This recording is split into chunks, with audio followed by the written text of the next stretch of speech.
নিত্যপণ্যের চড়া দামে হাঁসফাঁস দশা সাধারণ মানুষের। বারবার অভিযানেও কমছে না দাম।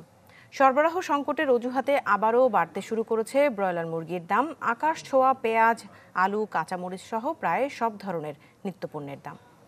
নগদের কাছে সব গ্রাহকই প্রিয়, তাই তো সারা দেশে ক্যাশ আউট চার্জ সবচেয়ে কম। রাজধানীর বাজারগুলোতে দামের নৈরাজ্যে অসহায় ক্রেতা পেরে উঠছেন না জীবনযুদ্ধে। বাজারে এখন 1 কেজি চালের চেয়ে আলুর দাম বেশি।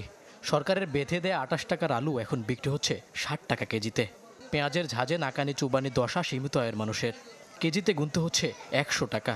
পেঁয়াজের দামটা অতিরিক্ত বেশি, তাই আমি মাঝে মাঝে যে 100 গ্রাম 200 গ্রাম করে কিনি, কারণ এত টাকা আমার কাছে নাইও, আর বেশি টাকা দিয়ে কিনতেও পারি না। প্রতিদিনই প্রত্যেকটা জিনিসের বাড়ে করে, ওটা জিনিসের দাম আর কখনো কমে না।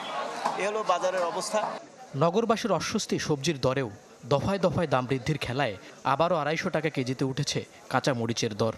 রাজধানীর মহাখালী কাঁচা বাজারে বেগুন, করলা, কাঁকরোল বিক্রি হচ্ছে 100 টাকার উপরে, আর গাজর, টমেটোর দাম ছাড়িয়েছে 150 টাকা। প্রতি সপ্তাহে দ্রব্যমূল্য অনেক ঊর্ধ্বগতি। বাজারে আসলে ধরেন মাথা চক্কর দেয়। সবজি কোনো কিছুই 60 টাকা 80 টাকার কমে নাই। কার কাছে আমরা অভিযোগ করবো যে এই যে বাজারের মানুষের যে অবস্থা, ত্রাহি অবস্থা, যেটা এটা কি করবো? ওরা জিজ্ঞাসা করলে যারা দোকানদার, যারা ব্যবসায়ী, তারা বলে যে ভাই কি করবো, দাম বেড়ে গেছে। অভিযানেও বাগে আসছে না ডিমের দাম। প্রতি ডজন বিক্রি হচ্ছে 150 থেকে 160 টাকায়।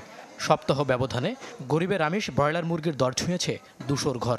বাড়তি সব ধরনের মাছের দাম। আকাশচুম্বী দামের কারণে গরিবের পাতে জুটছে না জাতীয় মাছ ইলিশ। ইলিশ মাছ তো অনেক দাম, তো আমাদের মতো সাধারণ লোকের খাওয়া সম্ভব না।